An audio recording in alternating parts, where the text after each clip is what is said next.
আসসালামু আলাইকুম। প্রিয় দর্শক, অন্য মঞ্চের আলোচনায় আপনাদের সকলকে আমন্ত্রণ জানাচ্ছি।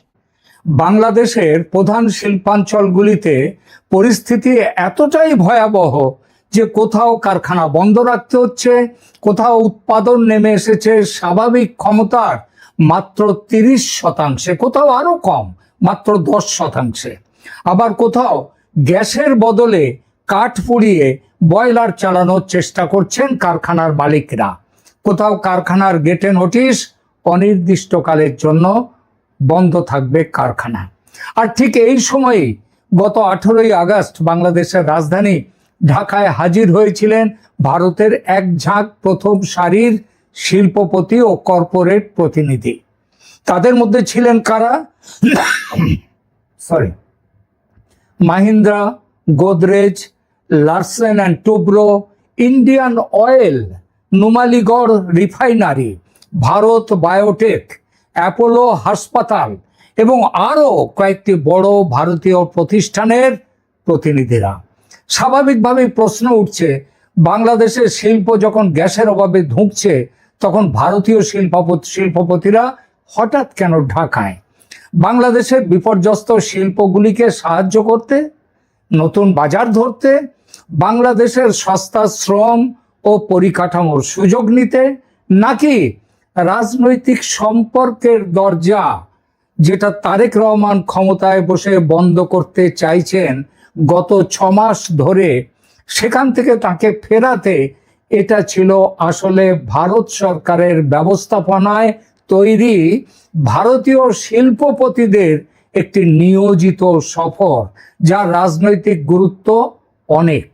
সময়টা খেয়াল করুন, 18ই আগস্ট ছিল তারেক রহমানের ভারত সফর নিয়ে যখন আলোচনা প্রবল হয়ে উঠেছিল, এবং পজিটিভ আলোচনা। এটা সেই সময়ের কথা। সেই আবহে শিল্পপতিদের ঢাকা সফর দিয়ে ভারত সরকার বার্তা দিতে চেয়েছিল, আমরা বন্ধু বন্ধু ভেবে হাত ধরো, জান কবুল তোমার জন্যে। সে হাত ধরেনি ঢাকা, আর তার পরিণাম আজ অন্ধকারে ডুবছে বাংলাদেশ। প্রথমেই বাংলাদেশের বিদ্যুৎ সংকটের কথা তো আপনারা জানেন, নতুন করে বলার কিছু নেই। আর ওই পরিসংখ্যানের কচকচিতে আমি যাচ্ছি না।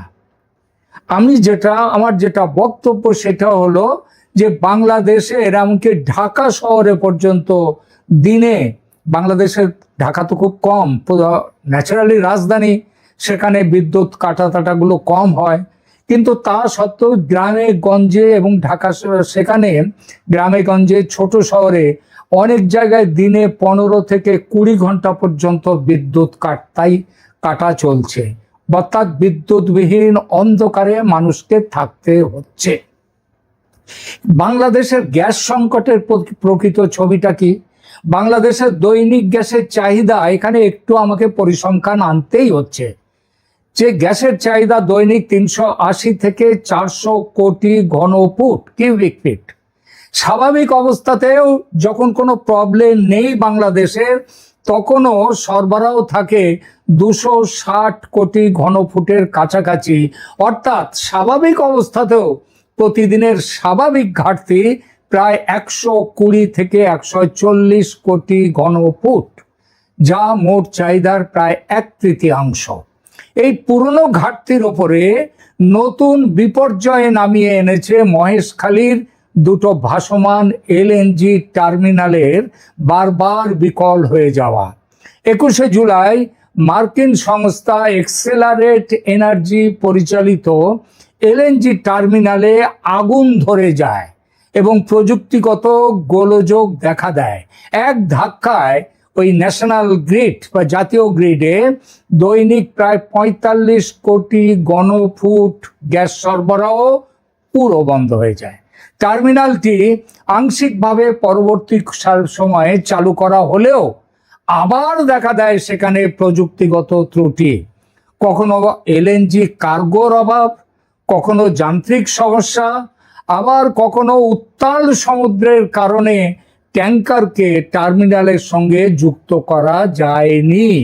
অন্যদিকে সামিটের ভাসমান টার্মিনালও প্রতিকূল আবহাওয়ার কারণে কয়েক দফায় সরবরাহ বন্ধ করতে বা কমাতে বাধ্য হয়েছে। ফলে আগস্টের মাঝামাঝি সময়ে বাংলাদেশের জাতীয় গ্রিডে গ্যাস সরবরাহ এক পর্যায়ে দৈনিক মাত্র 173 থেকে 218 কোটি ঘনফুটের মধ্যে নেমে আসে, যেখানে চাহিদা হচ্ছে প্রায় 400 কোটি ঘনফুট। অর্থাৎ কোনো দিনে প্রয়োজনের অর্ধেক গ্যাসও পাওয়া যায়নি। 22শে আগস্ট এক্সেলারেটেড টার্মিনাল আবার আংশিকভাবে উৎপাদনে ফেরার পর সরবরাহ প্রায় 230 কোটি ঘনফুটে উঠেছে। মানে এখনো ঘাটতি প্রায় 200 কোটি ঘনফুট। অতএব পরিস্থিতির কিছুটা উন্নতি হয়েছে, এটাই বড় জোর বলা যায়। কিন্তু এটাও মনে রাখতে হবে, প্রায় 400 কোটি ঘনফুট চাহিদার তুলনায় 230 কোটি ঘনফুট সরবরাহ মানে এখনো প্রতিদিন 150 কোটি ঘনফুটের বেশি বিশাল ঘাটতি। সুতরাং টার্মিনাল আংশিক চালু হয়েছে মানে সংকট কেটে গেছে, এমনটা যারা ভাবছেন সম্পূর্ণ ভুল ভাবছেন। এবার দেখা যাক এই ঘাটতি শিল্পাঞ্চলে কি ধরনের পরিস্থিতি তৈরি করেছে। গাজীপুর বাংলাদেশের বৃহত্তম শিল্প কেন্দ্রগুলোর একটি। সেখানে দৈনিক প্রায় 55 কোটি ঘনফুট গ্যাসের প্রয়োজন হলেও পাওয়া যাচ্ছিল মাত্র 25 থেকে 30 কোটি ঘনফুট।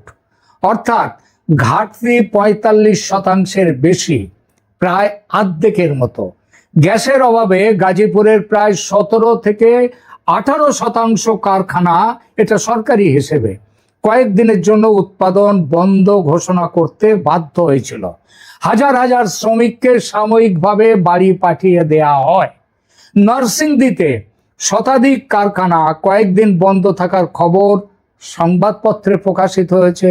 অন্তত 50টি কারখানায় গ্যাসের বদলে কাঠ পুড়িয়ে কোনো রকমে বয়লার চালু রাখার চেষ্টা করছে। প্রতিটি কারখানাকে শুধু কাঠের জন্য দৈনিক 10,000 টাকার বেশি খরচ করতে হচ্ছে। এটা বেশি স্বাভাবিকের থেকে। প্রশ্ন হলো, একবিংশ শতাব্দীর একটি রপ্তানি নির্ভর শিল্প বাংলাদেশের অর্থনীতিতে কাঠ পুড়িয়ে বয়লার চালানো, এটা কি আদৌ কোনো সমাধান? এর উত্তর অবশ্যই কখনোই নয়। এটি আসলে উৎপাদন ব্যবস্থা সচল রাখার মরিয়া চেষ্টা।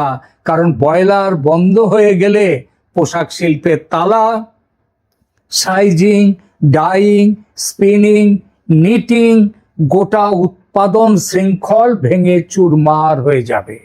আবার সেই বয়লার যখন ভবিষ্যতে গ্যাসের সাপ্লাই, সেটা স্বাভাবিক হলে বয়লার চালু করতে গেলেও আবার অনেক পরিশ্রম, অনেক খরচ। ঢাকার আশেপাশে নরসিংদী, নারায়ণগঞ্জ, গাজীপুর, সাভার, আশুলিয়া এবং ভালুকার মতো প্রধান শিল্পাঞ্চলে কোথাও কোথাও গ্যাসের চাপ 0 থেকে 2.5 PSI-তে নেমেছে। অথচ বড় শিল্পের বয়লার চালাতে প্রয়োজন 10 PSI বা তার বেশি প্রেসার, এটা সেই চাপ চাই। ফলে অনেক ডাইং, সাইজিং, স্পিনিং ও সিরামিক কারখানা তাদের স্বাভাবিক ক্ষমতার মাত্র 10 থেকে 20-25% কাজ করতে বাধ্য হচ্ছে। অবস্থানটা বুঝলেন? স্বাভাবিক ক্ষমতার মাত্র 10 থেকে 20-25% কাজ করতে বাধ্য হচ্ছে, মানে 75 থেকে 90% কাজ করতে পারছে না।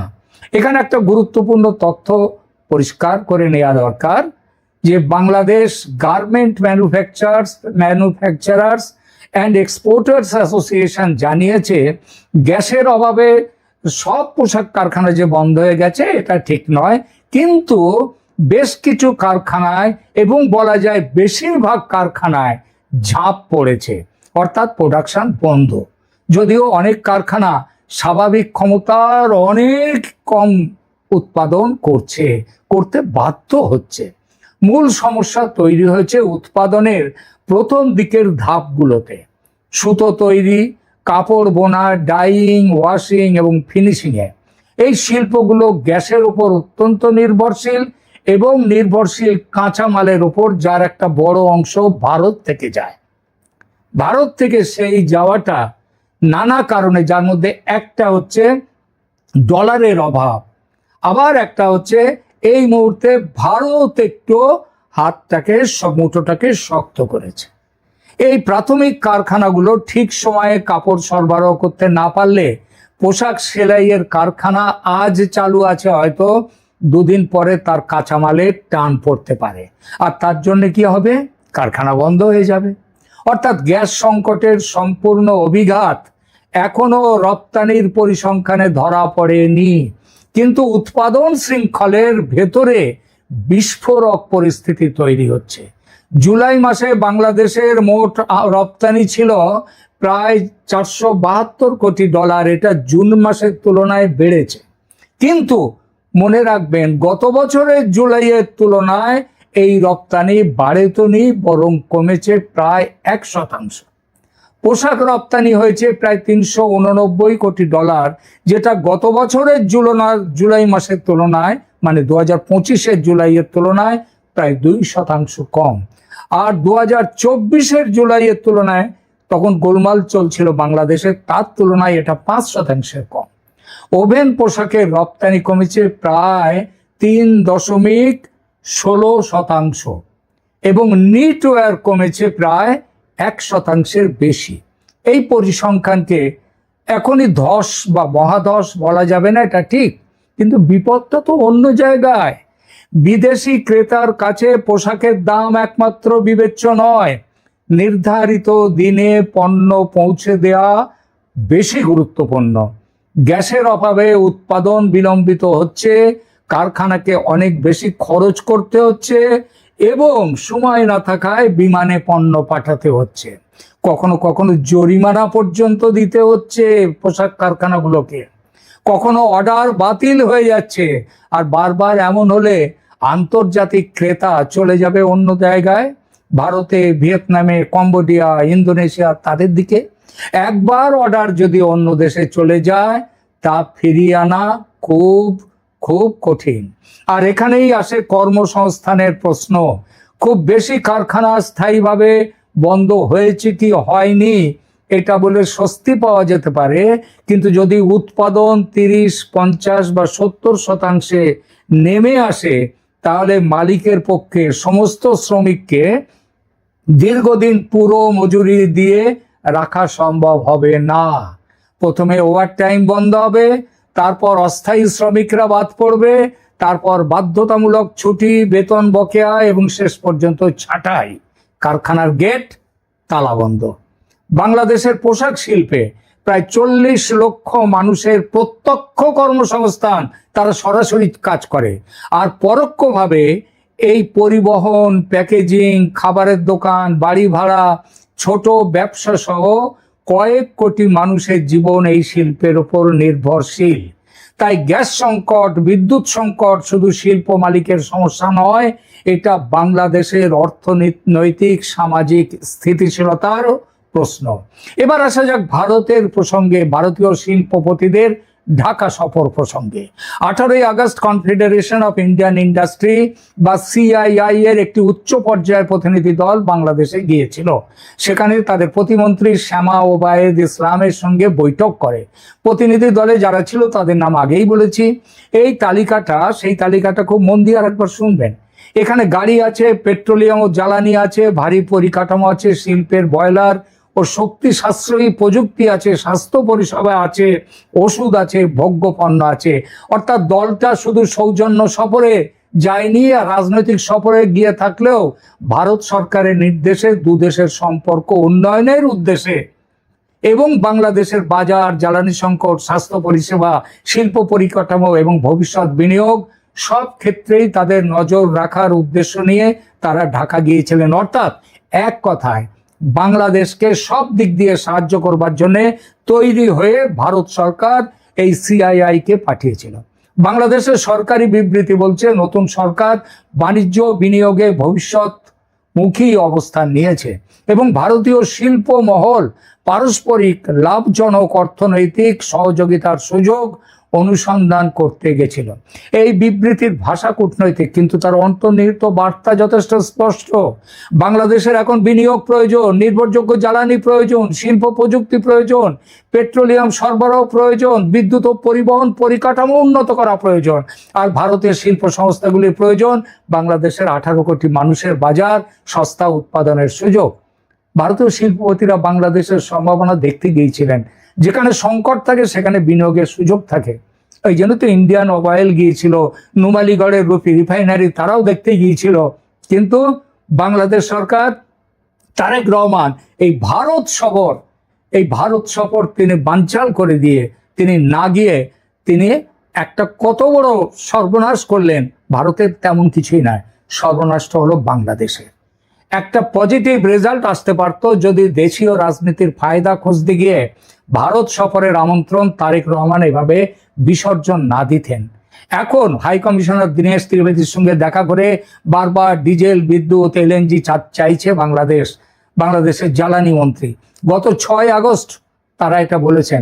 আজ অবধি ভারত তার সেই ব্যাপারে কোনো কথা বলেনি। একটা কথা ভাবুন তো, যদি তারেক রহমান 23 থেকে 25 আগস্ট এটা যদি তিনি যেতেন, কিংবা এখনো যদি তিনি বলতেন যে 30 আগস্টের মধ্যেই 31 আগস্টের মধ্যেই তিনি যাবেন ঢাকা দিল্লি সফরে, তাহলেও কথা ছিল। আপনাকে বলে রাখলাম, 2 দিনের মধ্যেই জ্বালানি, বিদ্যুৎ সব ব্যাপারে ভারত সাহায্যের হাত বাড়িয়ে দিত। কিন্তু তা তো করেনি। অর্থাৎ নিজের পায়ে নিজে কুড়ুল মেরেছে বাংলাদেশ সরকার, তারেক রহমানের সরকার। কি আর করা যাবে? তালি দিতে গেলে একটা নয়, 2টো হাতের প্রয়োজন হয়। তারেক সরকার হাত বাড়াবেন না এটা ঠিক করে নিয়েছেন ভারতের দিকে। ফল যা হওয়ার তাই হচ্ছে। বাংলাদেশ তার অর্থনীতি নিয়ে অন্ধকারে ডুবছে এবং মানুষ প্রচন্ড কষ্টের মধ্যে দিন কাটাচ্ছে। এই তো হলো অবস্থা। এই সফর এদেরকে, এই বাংলাদেশ সরকারকে মনে রাখতে হবে যে গ্যাসের পাইপলাইনে দেশপ্রেম বা ভারত বিরোধিতার স্লোগান প্রবাহিত হয় না, সেখানে গ্যাসই দরকার। আর কারখানা শ্রমিকের কাছে ভূ রাজনীতির বড় কথা নয়, মাসের শেষে কাজ আর বেতনটাই শেষ কথা। আজকের সবচেয়ে বড় সত্যি এটাই। কেমন লাগলো আমাদের এই আজকের এই এপিসোড? আপনারা কমেন্ট করুন, লাইক দিন, শেয়ার করুন এবং অতি অবশ্যই চ্যানেল সাবস্ক্রাইব যদি না করে থাকেন সাবস্ক্রাইব করে পাশে থাকুন।